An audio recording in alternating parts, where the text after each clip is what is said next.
Hey, how's it going, guys? Mr. Boss for the win here, and in today's Red Dead Redemption 2 video, we're going to be talking about the secret life of Arthur Morgan that you just don't know about. So if you were just to play through the main campaign of Red Dead Redemption 2, you would actually miss a lot of details on our main protagonist, Arthur Morgan. And we're going to be talking about a lot of those things we missed today. Now, the first part of this video is going to be sort of a spoilerless version, and then towards the end, where I'll actually say, like, spoilers are about to happen, we're going to talk about some of the spoilers in game. So the first thing that was actually revealed about Arthur that you might not have known about was that he actually had a son. So you actually get this conversation if you do a bonus mission with Rain Falls. You actually have to help him out here. And on one of your rides, you can actually have some dialogue with him. And Arthur actually talks about his son. So Arthur's son's name was Isaac, and his son was actually born to a waitress that Arthur met. And Arthur was a part of the gang, so he never really grew up as his son's father, but he would often visit them every so often until one day something bad happened. He actually arrived to find two graves outside the house. His son and his, I don't know if he had a wife at the time, but the mother of his son, they were killed in a robbery over $10, adding yet another layer of tragedy to Arthur's life. I'll let you guys take a listen to that conversation right now. You know, I had a son once, years ago. Don't talk about him much. Oh, what was his name? Isaac. His mother, Eliza, was a waitress I met. When she got pregnant, she knew who I was, what my life was. I didn't want to promise nothing I couldn't keep, but I said I'd do right by them. Every few months, I'd stop by there for a few days. He was such a good kid. She was too, I guess. Just a kid, 19. What happened? I got there one day and saw two crosses outside. I knew right away. Turned out some bastards had come through. Robbed them. Shot them dead. And offered $10. It hardened me, feeling that kind of pain. But I know now that you don't get to live a bad life and have good things happen to you. I think you're being hard on yourself. Maybe. All I can do now is try and make some things right. Now, Arthur's son and the loss of his son's mother might explain why Arthur does not sleep with people or engage in romance over the course of the game. Even characters like Mary Beth, who show explicit interest in him and is in a perceived safe environment to have a family, does not spur Arthur's interest, simply because he does not want the world to have another Isaac. More specifically, Arthur does not want the world to force another Isaac to suffer. Isaac was a boy he could not raise, born to a mother he could not be with, and for all the good he did for his family, he couldn't be there when it mattered the most, and he lost the son he cared so deeply for, and Arthur will never take that risk again. So that's a reason why you actually don't see him have any romance interest throughout the game. With one exception, and that's what we're going to be talking about next, his long-lost love, Mary Linton. So Mary Linton is a side character that you can run into, and it's actually revealed that Arthur and Mary used to have a relationship a long time ago. And it was actually revealed at the very least they were engaged. However, due to his life as an outlaw, Mary's family, specifically her father, disapproved of him, ultimately forcing a wedge in their relationship. Mary ended up leaving Arthur, and Arthur never found love again. But throughout the game, they actually have moments of intimacy, and there's actually times where Arthur was considering leaving the gang. In fact, there's sort of a turning point in the series. If it wasn't for the accident on Guarma, Arthur would have left the gang.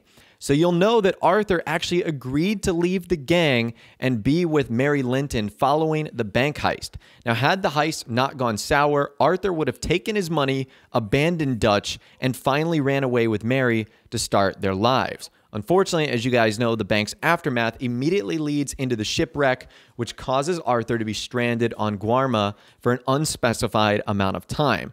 And by the time he reaches land, he receives a letter Mary left saying that she has given up waiting for him to change. And Arthur had truly changed and was genuinely planning to leave once and for all. So it's sort of a sad story that this never really ended up working out. Another thing you might not know about Arthur is he is a talented writer. So his journal is more than a narrative tool used as a means of characterization. You can actually read it upon opening your satchel, and if you flip through the pages, you'll come to the quick realization that Arthur is actually quite a talented writer, putting a good deal of emphasis on his craft. And Arthur's style takes on a very introspective, almost existential tone. He perfectly conveys how at odds he is with Dutch's descent into madness and is able to convey emotion incredibly well. Now, his sentences might be fragmented, but they're done so deliberately to prove a point. Arthur really knows how to write, and that's something that's impressive given the fact that he never probably had proper schooling and the time that he ended up growing up in. Moving on, did you know that Arthur actually has a spirit animal? So during these ethereal visions that you see throughout the game, you have either seen a wolf or a stag, and that all depends on the type of person you were. If you were a good character throughout the game, you would see the stag. If you were a bad character, you would ultimately see the wolf. Up next, Hosea was Arthur's true father figure. So even though the story pushes the idea of Dutch as Arthur's true father figure, it's quite obvious that Arthur takes after Hosea more than he does Dutch. And while he does ride with Dutch and act as his right-hand man, Hosea's influence can clearly be seen on Arthur as a person. He has a certain wisdom that feels in like with Hosea.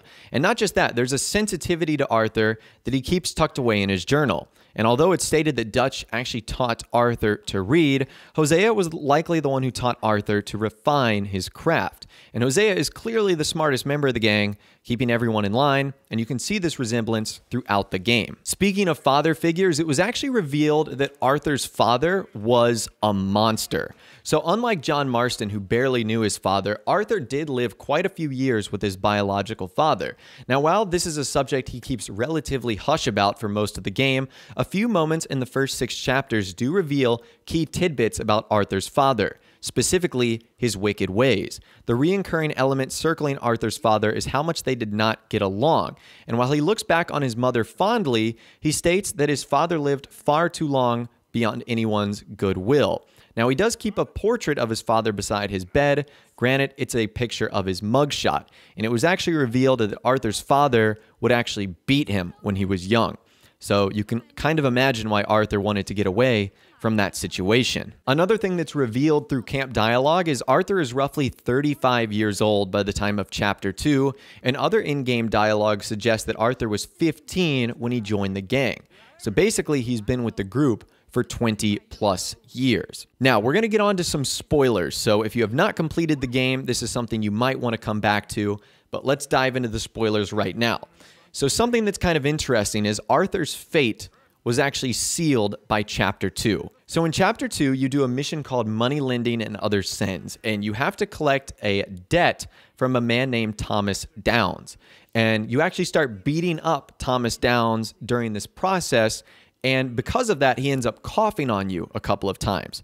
And it turns out that Thomas Downs actually died of tuberculosis, and he gave tuberculosis to Arthur. His symptoms didn't start showing up for a couple of chapters later, but it's kind of interesting. If you caught on to that, you would already know that Arthur's fate was sealed at the start of chapter 2, and that he wasn't going to make it. You borrowed money from my business partner, Herr Strauss. You owe him, you took the money. He wants it back, what's not to understand? Where's our money? I don't have it. Sell your place. We already owe more than it's worth. Then sell your wife, or your family, or something. We ain't your idea of charity. Is that clear? Thomas! What are you looking at? Thomas! I said what you looking at, woman. My husband isn't well. If we could just have more... Like I said, we ain't nobody's idea of charity. Get us the money. Up next, Arthur adores his horse. So he has an incredibly strong bond with his horse, and there's no better example of this than the final mission of Chapter 6. Arthur's horse actually gets shot, and the horse is not going to survive the shooting, which prompts Arthur to sit back with his horse in a moment of legitimate danger, and he comforts it to its grave. It's probably the most powerful moment in the game, in fact, more so than Arthur's fate itself, and I believe it solidifies the man Arthur is, as deep down, truly a good person. And the final thing we're going to be talking about today is everything that Arthur did in the game was for nothing. And that might be the greatest tragedy of Red Dead Redemption 2, is how little he actually changed the course of history.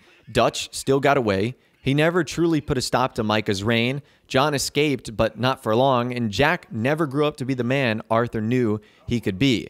And when it's all said and done, the game's epilogue is pretty cool. John still had to put down Dutch, who lost his mind even further, but he still becomes executed by Edgar Ross for a redemption he did indeed achieve, and then Jack has to throw his life away to avenge a father who never wanted to be avenged. So even though Arthur's story was incredible, he never really changed anything, and that might be the saddest part of the whole bit. But anyways, that right there is the secret life of Arthur Morgan that you might not have known about. I'd love to hear from you guys in the comments down below. What do you think of the life and story of Arthur Morgan? Let me know your thoughts, opinions, and more down there. If you did go on to enjoy this video, though, a like rating would, of course, be awesome. And also subscribe to my YouTube channel if you are new or you like daily Red Dead Redemption 2 videos like this. With all the way, guys, like I said, thanks so much for watching. Take care, and I'll see you guys in the next video.